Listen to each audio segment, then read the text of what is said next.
Wow. Cái nhà này khiếp nhờ, cái nhà này mới là to này, Nguyễn Viết Xuân. Wow. Không hiểu là quay YouTube đến đời nào thì có tiền xây những nhà như vậy. Theo như mình cảm nhận, cảm quan ấy, thì có thể đây là một cái thành phố biên giới giàu nhất Việt Nam. Các bạn thân mến, hiện tại thì mình đang đứng tại một cái bờ sông, và cái bờ sông này là bờ sông Ca Long. Cái con sông này là con sông nằm giữa hai thành phố của Móng Cái Việt Nam và Đông Hưng Trung Quốc. Phía mọi người đang nhìn thấy đấy là cái khu vực bên phía Trung Quốc, những cái tòa nhà bên này này. Có vẻ như trước này này, trước cái hướng chỉ tay của mình ấy, đó là một cái ngôi trường của bên thành phố Đông Hưng. Và mọi người nhìn từ đây, nhìn từ bên này sang thì mọi người có thể thấy là cái hàng rào biên giới của bên phía nước bạn ấy, người ta làm thành những cái hàng rào với cái chiều cao khoảng 2 đến 3 mét và bịt kín, gần như là chúng ta không thể nhìn thấy được là những cái phương tiện di chuyển ở trên cái con đường của họ. Còn ngay đây thôi, ngay đây thì chính là bên Việt Nam của chúng ta với rất là nhiều những cái tòa nhà đẹp. Và ngày hôm nay thì mình sẽ đi quay những cái ngôi nhà rất là đẹp của thành phố Móng Cái, một cái thành phố biên giới của Việt Nam. Và theo như mình cảm nhận, cảm quan ấy, thì có thể đây là một cái thành phố biên giới giàu nhất Việt Nam. Lát nữa thôi thì mình sẽ di chuyển là đến những cái ngõ ngách khác của cái thành phố này để quay cho mọi người xem. Còn trước mắt thì mình sẽ lên cái khu vực trên này để cho mọi người xem thử xem là dọc cái bờ biên con sông này, biên giới này thì có cái điều gì đặc biệt không.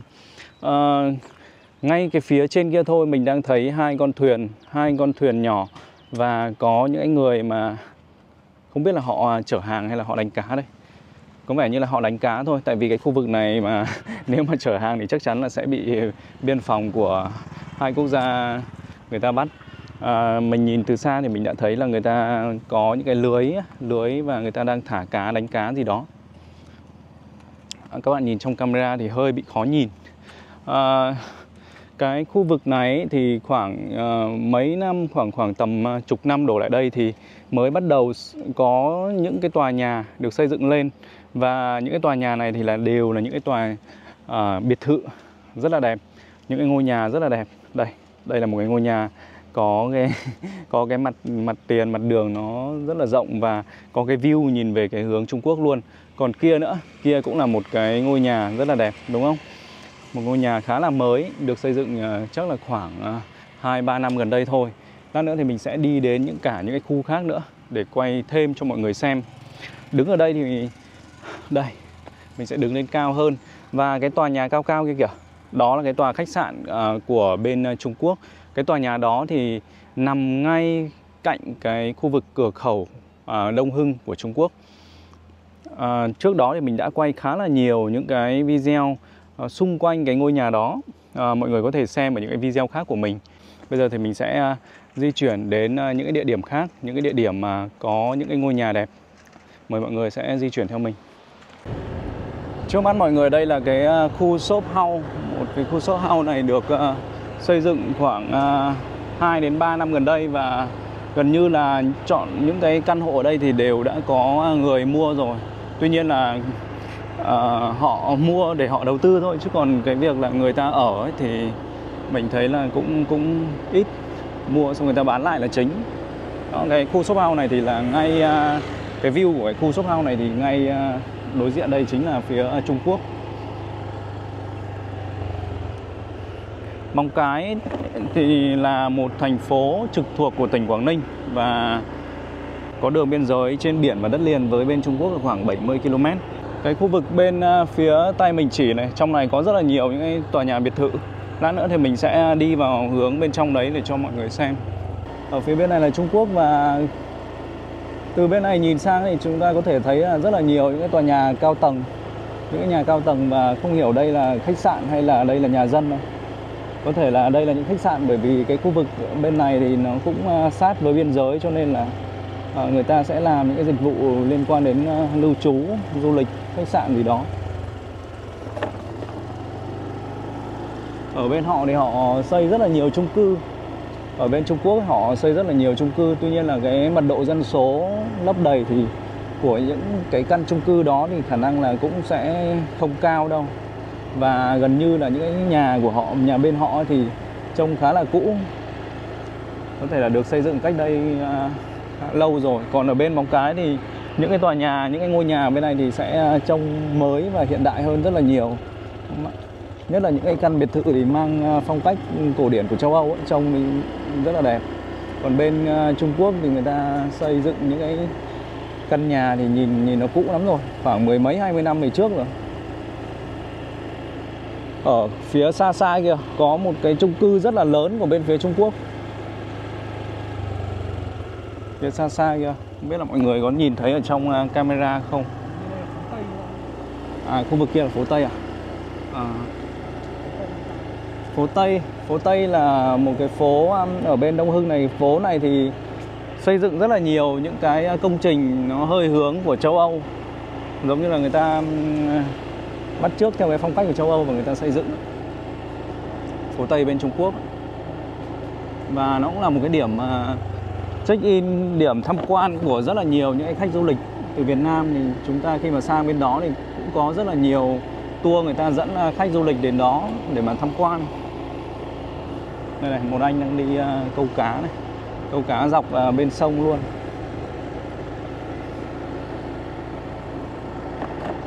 Ở bên đường này của chúng ta thì đường biên giới thì cũng có một cái con đường rất là rộng và đường bê tông.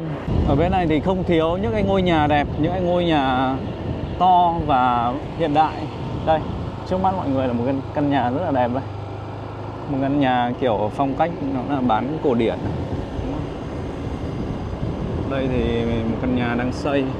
Khi mà mình đi đến cái khu vực này thì có vẻ như là đã dễ dàng để chúng ta nhìn sang bên phía Trung Quốc hơn rồi. Kia kìa, mọi người có nhìn thấy cái hàng rào không? Những cái hàng rào này nó cũng đã hoen rỉ hết rồi và nó khá là cao đấy. Khi mà đứng ở gần như vậy thì mình nhìn thì nó mới thấy được cái độ cao rõ ràng của nó. Nó cũng phải khoảng chiều cao khoảng 3 mét. Và đây, những cái ngôi nhà chúng ta đang nhìn thấy ở trong camera này thì đều là những cái ngôi nhà của bên phía Trung Quốc rồi. Cách nhau bởi một cái con sông như vậy thôi. Đó. Ở đây có một cái lá cờ này và dưới này có thể là cái nơi mà kiểm soát của biên phòng Việt Nam. Ngay dưới này thôi. Đó. Ở bên chúng ta thì sẽ không có một cái hàng rào, sẽ không bao quanh như bên của họ, mà chỉ có một cái lan can. Và cái con đường này thì dành cho những người mà đi bộ hoặc là tập thể dục vào những cái buổi chiều. Ngay đây, đây là vẫn là Việt Nam nhé. Cái góc bên này thì lại là Việt Nam này. Ở đây là một cái ngã ba sông, một cái cửa ngõ ngã ba sông. Đó. Đấy, đây đều là Trung Quốc. Những cái ngôi nhà của họ thì khá là cũ, phải nói là rất là cũ rồi. Ngay trên này là cái cột mốc. Cột mốc này là cột mốc 13682. 13682. Đâu? 13683. Đây, để mình vào gần mình quay cho mọi người xem. 13683. Đây rồi. Đây. Cột mốc ở bên phía Việt Nam đây. Đây là cái cột mốc thứ 3. Còn cái cột mốc thứ 2 hình như là nó ở chỗ cửa khẩu quốc tế Móng Cái. Chính là cái nơi mà chúng ta sẽ làm những cái thủ tục để chúng ta có thể xuất nhập cảnh sang bên Trung Quốc. Cách nhau đúng một con sông như vậy. Mình vừa vào ngôi đền Xã Tắc. Và ngôi đền này là một cái ngôi đền rất là linh thiêng thuộc thành phố Móng Cái của Quảng Ninh, Việt Nam. Và ngay đối diện cái ngôi đền này thôi thì đó chính là đất nước Trung Quốc rồi. Và đền Xã Tắc này thì có thờ tam vị thánh, bao gồm là Xã Tắc Đại Vương thì vốn là thành Hoàng Châu Móng Cái xưa, Hưng Nhượng Đại Vương, Trần Quốc Tảng và Cao Sơn Đại Vương. Ngoài ra thì tại đền còn thờ các vị tổ tiên của những dòng họ đã có công đến khai khẩn ở cái vùng đất Móng Cái này. Trước mắt mọi người đây là cũng là các cô, các chú, các ông, các bà từ những cái nơi khác, hoặc là cũng có thể là người dân địa phương đến đây du lịch.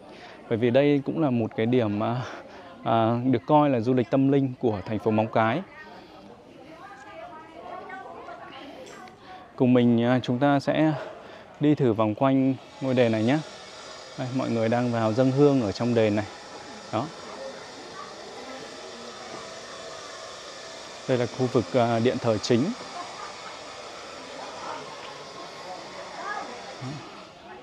Mình sẽ bước bên ngoài thôi, đi xung quanh một lát cho mọi người xem cái mít này. Mít Lộc Vừng. Nó cũng khá là rộng luôn. Ngay bên kia nữa. Kìa, cái tòa nhà ngoài kia kìa, mọi người nhìn thấy không? Đó là cái khách sạn Casino Hồng Vận. Một cái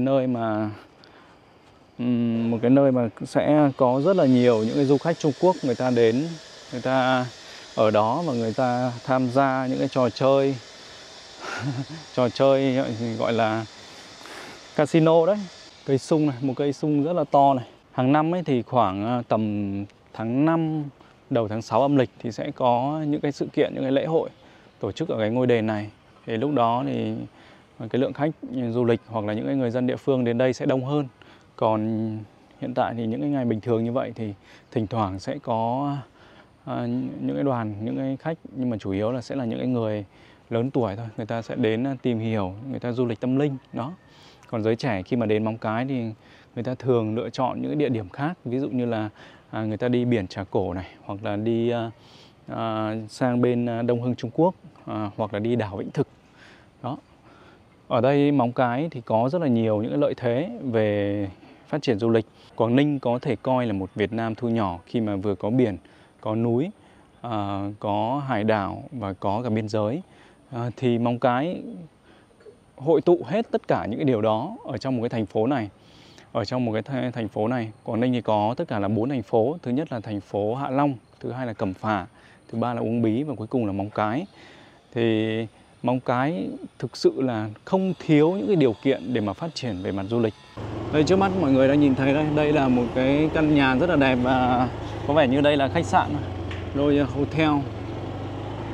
Còn bên này đây, bên này thì là một cái căn cũng khá là đẹp. Nhưng mà cái khuôn viên nó hơi nhỏ, có những cái căn nó sẽ lớn hơn rất là nhiều. Đây cũng là một cái hai cái căn nhà rất là đẹp. Nhà này thì còn có cả cái sân vườn nhưng mà bao quanh hết rồi. Đằng sau này, bên cạnh này là cái sân golf, một cái sân tập golf, đánh golf nhỏ. Đây, đây là một nhà đẹp này. Bên này còn lake sợt và nhà này này. Wow, đẹp chưa? Đấy.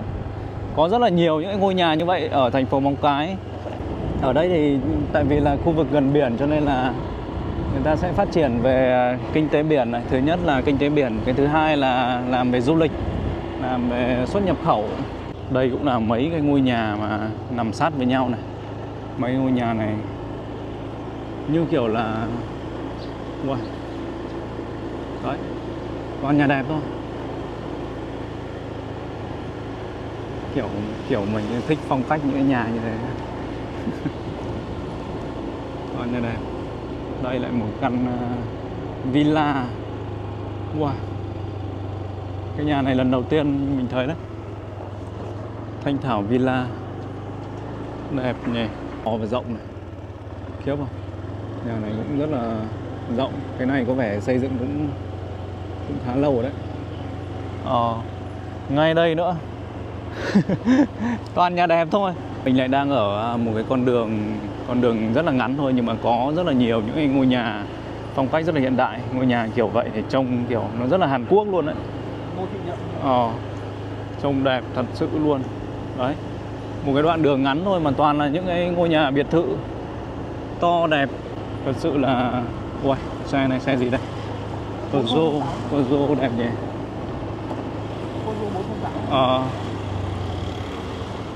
Ui. Đây này, cho mọi người xem nhà này. Khiếp chưa? Đấy. Nhà đẹp chưa? Wow. Cái nhà này khiếp nhờ, cái nhà này mới là to này. Nguyễn Viết Xuân. Wow.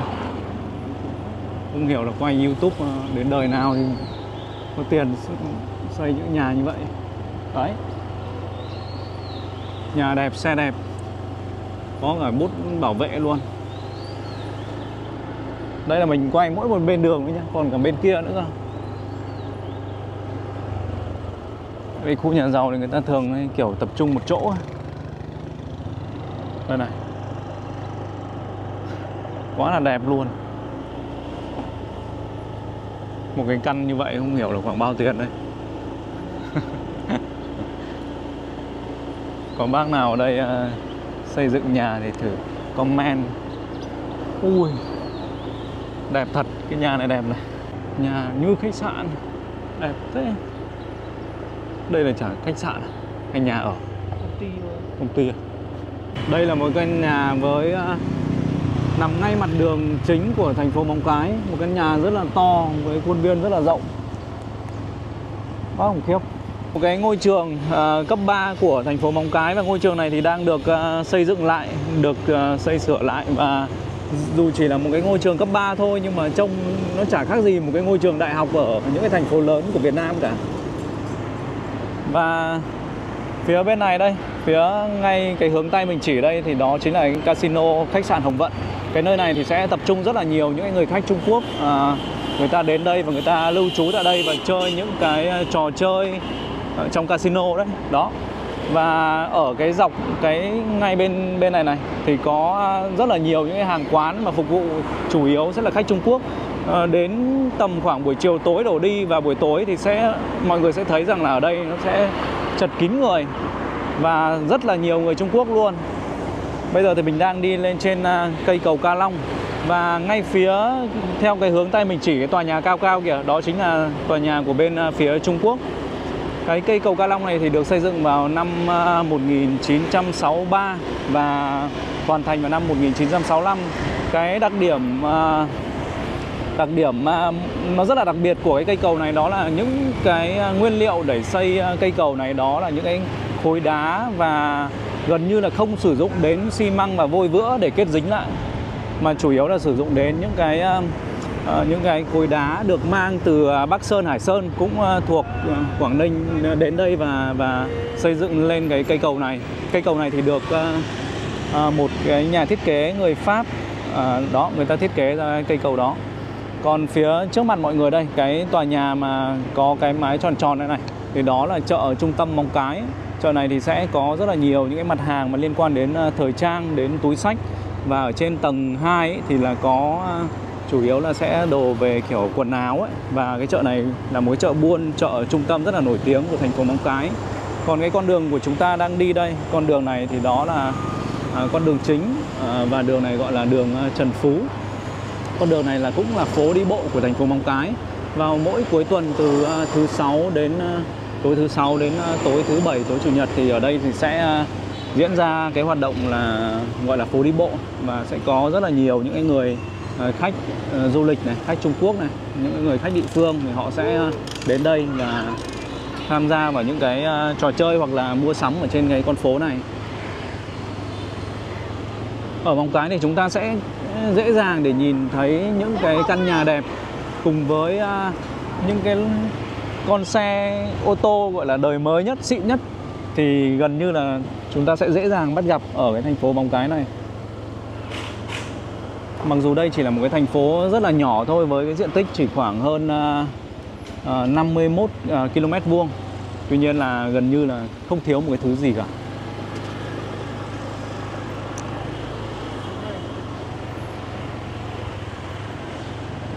Còn đây là chợ Ba nhỉ. Khu vực này là gọi là chợ Ba. Chợ này thì sẽ có rất là nhiều những cái đồ liên quan đến đồ khô, đến đồ ăn, đồ uống, đồ khô ở trong này rất là nhiều.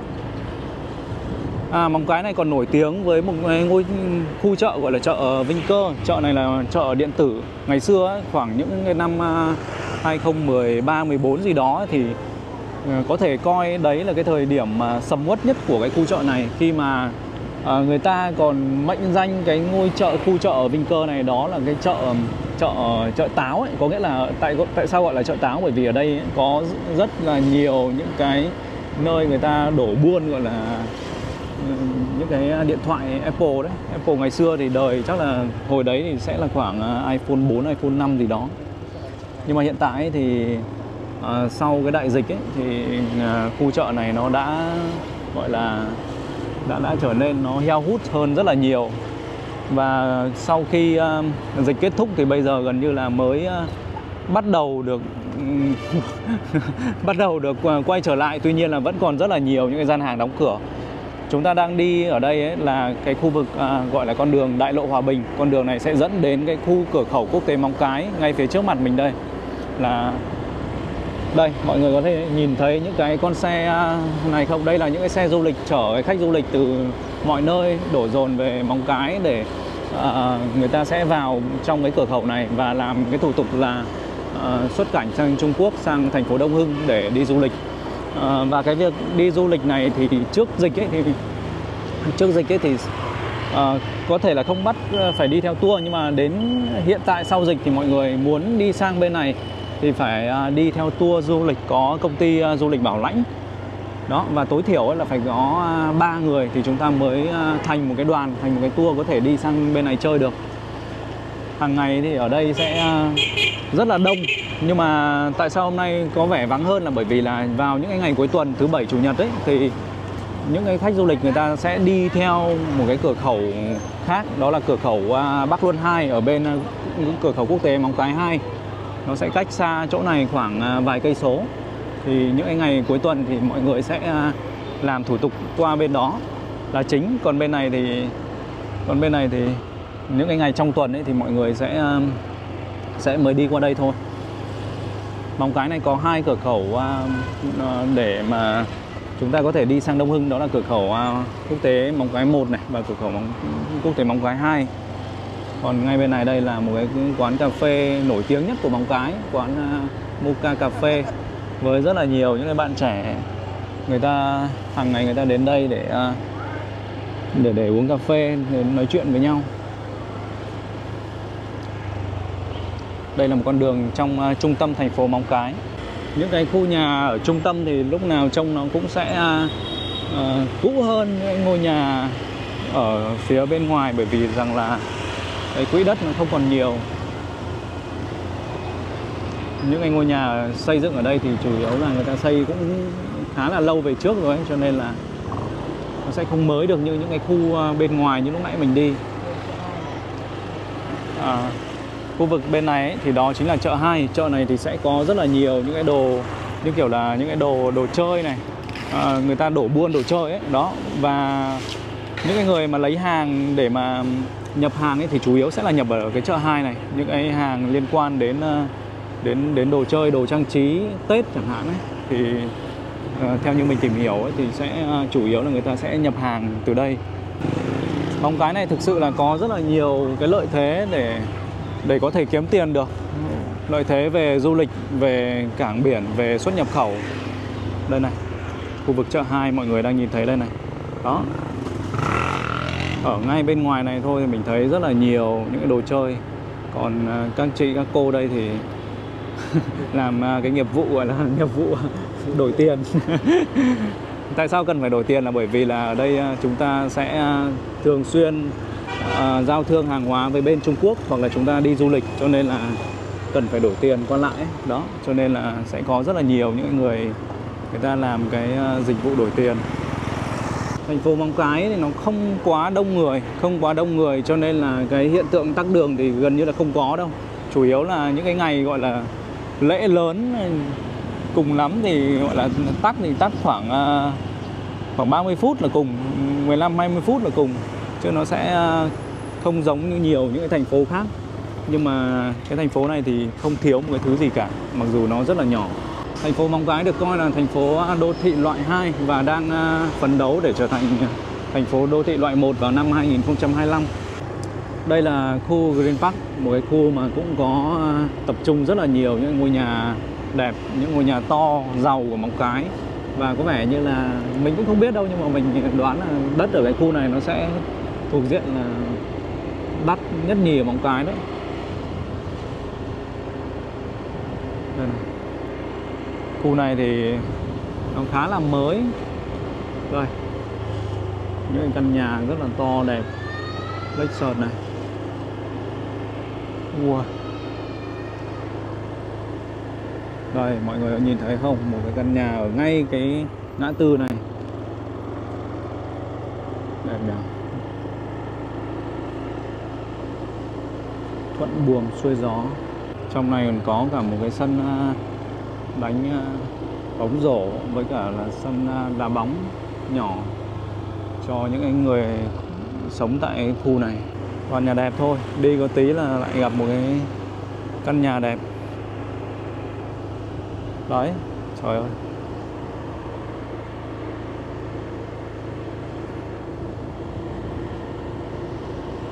Cho mình để xem. Khiếp trời. Nhà vừa to vừa đẹp. Có cái con xe này, có cái búa trên đầu nữa.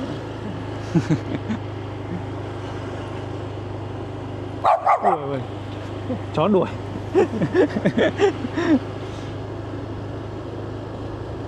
Chó nhỏ nhỏ gấu thế. Toàn nhà đẹp thôi mọi người ạ. Trong khi là mình chỉ quay được mỗi một bên bên tay bên phải này thôi đấy. Còn cả bên trái này cũng rất là đẹp rồi. Vừa rồi thì mình và các bạn chúng ta vừa cùng nhau đi tham quan một vòng quanh thành phố Móng Cái để ngắm nghía xem những cái ngôi nhà lớn, những cái ngôi nhà biệt thự của cái thành phố này. Và Móng Cái mặc dù là một cái thành phố với quy mô diện tích rất là nhỏ thôi, tuy nhiên ấy, là có rất là nhiều điều kiện thuận lợi để mà phát triển về kinh tế. Một lần nữa thì rất là cảm ơn các bạn, những người đã theo dõi kênh của mình, và chúng ta sẽ cùng nhau đi đến những cái vùng đất mới, gặp gỡ thêm những con người mới. Hy vọng là mọi người sẽ còn liên tục ủng hộ cái hành trình của mình đi và theo dõi cái hành trình này. Cảm ơn mọi người. Xin chào và hẹn gặp lại.